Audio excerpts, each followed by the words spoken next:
Here's what nobody tells you about real wealth.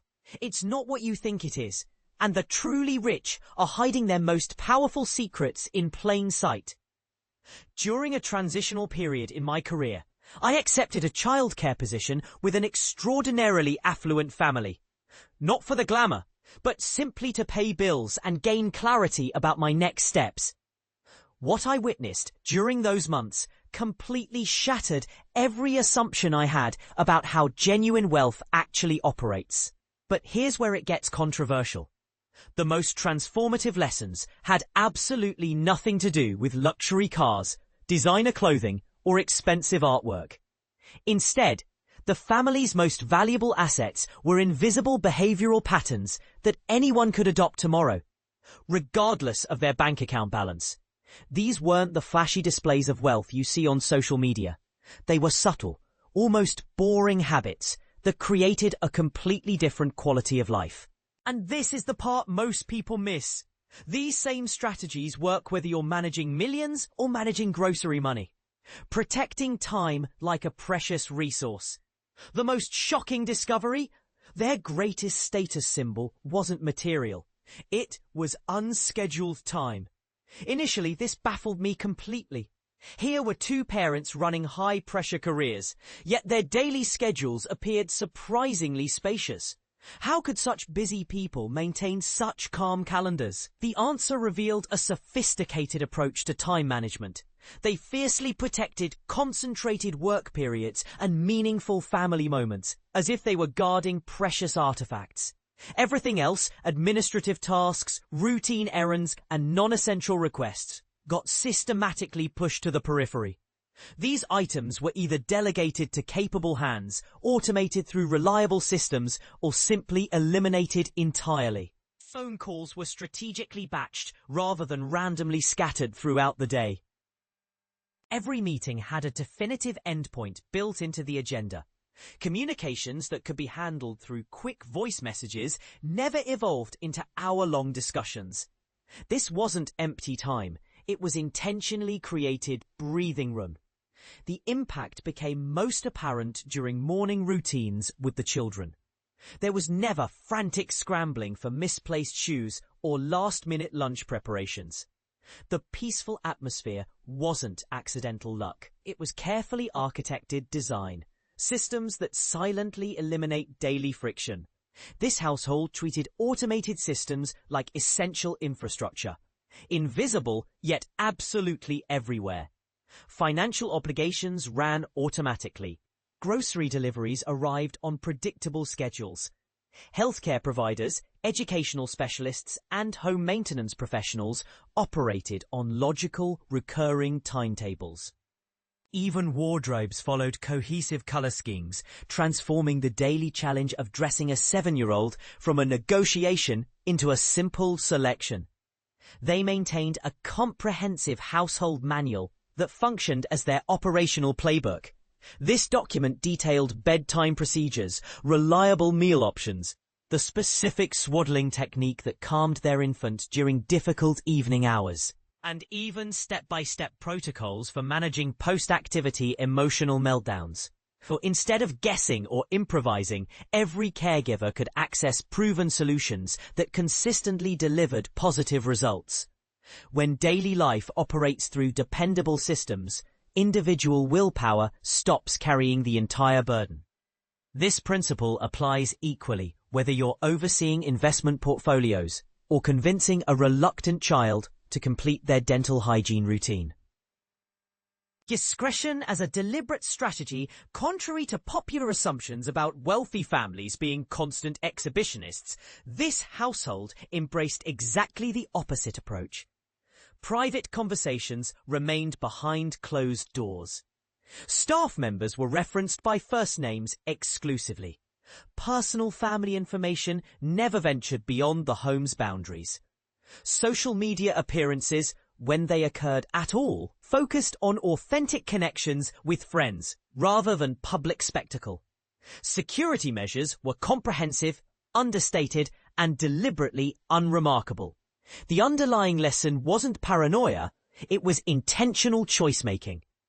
Not every experience requires public sharing. Certain moments actually increase in value when kept intimate.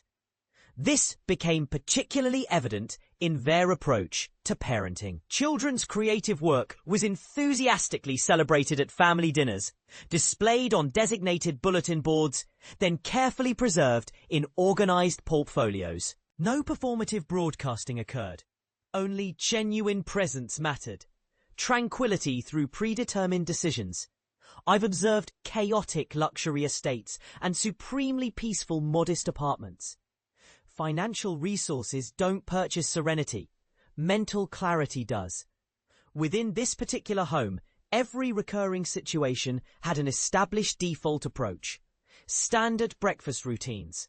Systematic backpack inspections. Predetermined protocols for managing heightened emotions that prevented both adults and children from making stressed decisions in challenging moments.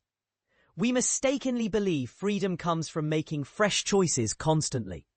In reality, freedom emerges from making quality decisions once, then implementing them consistently. These default systems didn't create rigidity. They generated spaciousness, because when the youngest child loses their treasured comfort object or unexpected travel disruptions occur, you don't want to invent solutions from scratch during crisis moments. You want to execute a proven plan. We did exactly that, and everyone's stress levels immediately decreased. Wealth enables superior questions, not flashier answers. One particular afternoon, following a challenging homework session, the mother didn't ask how to fix her struggling child. Instead, she asked what modifications would make this daily activity easier to accomplish consistently, even when everyone felt exhausted. That reframing completely transformed our approach. We stopped searching for brilliant tactics and started designing for predictably difficult moments. Mathematics practice got divided into 2 brief sessions, with an energetic trampoline break between them. We established a 5-minute cleanup timer so the endpoint remained visible throughout the process. Pencils and scratch paper were relocated to an easily accessible drawer adjacent to the dining table, eliminating unnecessary friction. After leaving that position and resuming my writing career, I adopted this same questioning strategy. Superior questions transform overwhelming problems into manageable components. Mastering gracious boundary setting. The word that appeared most frequently in this family's vocabulary was a simple yet powerful no. No to distant birthday celebrations that would disrupt precious Sunday rest periods. No to additional client dinners that would sacrifice bedtime story traditions. No to relationships with individuals who treated household staff disrespectfully, regardless of potential networking opportunities. Boundary setting never sounded defensive or harsh. Instead, it conveyed kindness paired with absolute clarity. The parents had pre-established their non-negotiable priorities. Family dinner represented a definitive yes. Adequate sleep was a guaranteed yes. Meaningful professional work earned automatic yes status. Everything else required negotiation around these fundamental pillars. The children absorbed these boundary lessons naturally. They understood that electronic screens didn't belong in sleeping areas, and that Saturday mornings were reserved for unstructured play, nature walks, or creating pancakes with enthusiastically excessive blueberry quantities. Nourishment as both energy source and value expression, given my volunteer involvement with local farmers markets. You might expect me to focus on produce quality, but this household approached nutrition with a seriousness that transcended performance or trends. Daily lunches were intentionally simple, nutrient-dense, predictable, and effortless to prepare. Fresh fruit containers consistently occupied child-height refrigerator shelves. Sunday meal preparation reliably produced Monday's ready-made bowls. Yes, takeout orders happened occasionally. However, the standard approach involved foods that maintained steady energy levels for growing bodies and sharp cognitive function. for adult minds.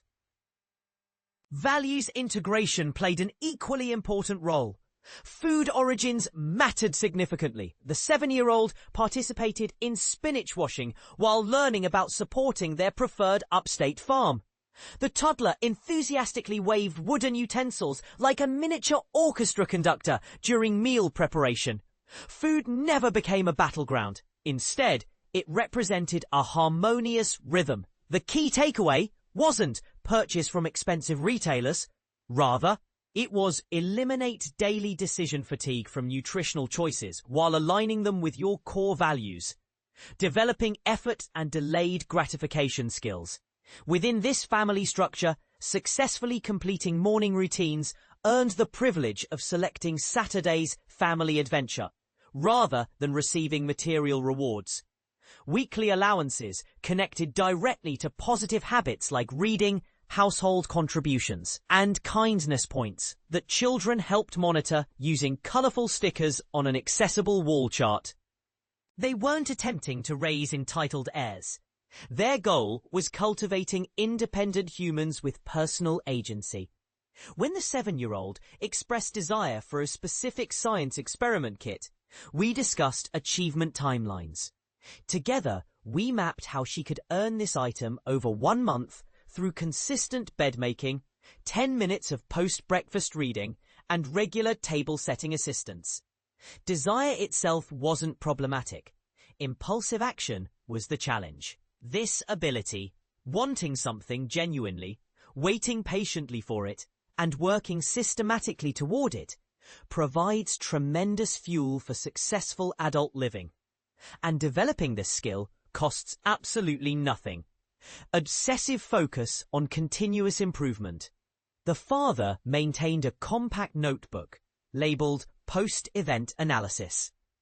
Following any significant occurrence, family trips, social gatherings, or stressful morning experiences, we invested 90 seconds documenting what functioned well and what required adjustment for future iterations.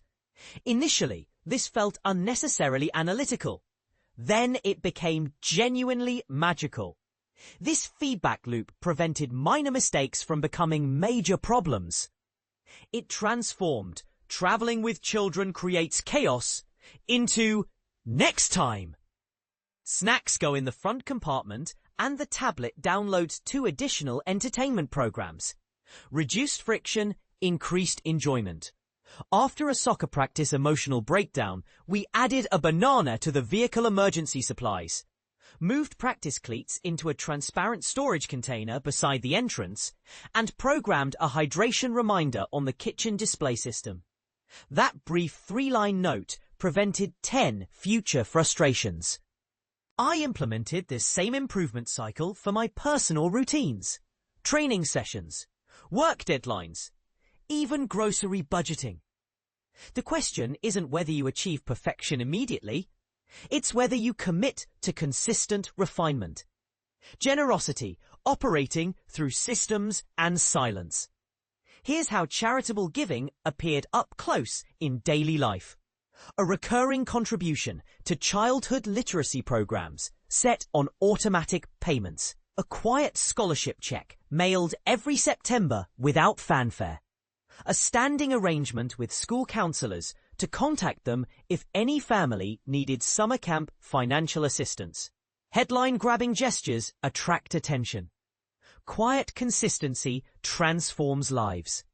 Children participated meaningfully in this process. We maintained a small charitable contribution jar, and quarterly the 7-year-old selected where her accumulated funds would make a difference. She learned that helping others isn't a special occasion event. It's integrated into monthly living patterns. You don't need substantial financial resources to implement this approach. Choose a meaningful cause, automate whatever contributions feel sustainable, and allow giving to become a natural rhythm, rather than a decision requiring constant reconsideration. The strategic art of creating buffer time. We consistently departed 10 minutes earlier than strictly necessary for any destination. When I finally asked about this pattern, The explanation was elegantly simple. Because unexpected situations always occur. They absolutely do.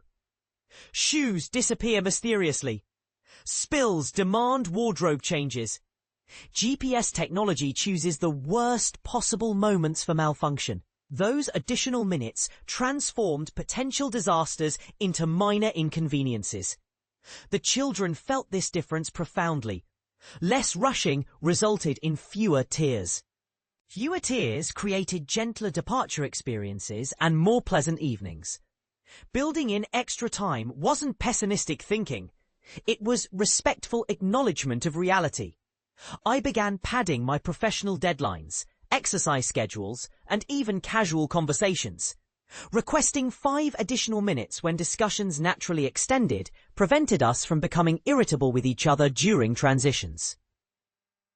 Quiet status versus visible stewardship. The individuals who most impressed me within this household rarely discussed financial matters. Instead, they focused extensively on stewardship responsibilities, of people, of places, of attention quality. They knew the house cleaner's name and her coffee preferences. They remembered personal details. They thanked delivery personnel and the landscaping professional who tended roses during rainstorms. Children wrote birthday messages to grandparents using actual crayons and postal stamps. This wasn't performed behavior. It reflected a fundamental worldview. If someone or something falls under your care, you tend to it thoughtfully. I wish I had absorbed this lesson earlier in my professional development. Stewardship principles scale effectively. Begin with small responsibilities. Your email management, sleep quality, or that apartment plant requiring attention. Careful attention creates compound benefits. Social media illusions versus authentic indicators. If you examined their Instagram presence exclusively, you would never suspect how systematically organized this family's daily operations were. That's precisely the point.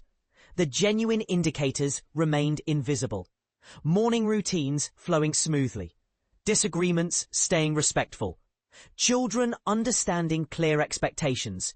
Adults protecting their mental focus like a rare and valuable resource. External noise resembles wealth. Internal signal actually lives it. Practical changes you can implement immediately. You don't require personal chefs, private drivers, or household managers to adopt these lifestyle improvements. You simply need several subtle upgrades. Select one single system this week and make it boringly dependable. Automate one bill payment. Establish a weekly grocery delivery order. Create a standard breakfast that children can help prepare independently. Protect a 2-hour calendar block for concentrated work or genuine rest. Treat this commitment like a non-refundable flight reservation. Defend it consistently, and you'll experience the positive impact. Establish one clear boundary.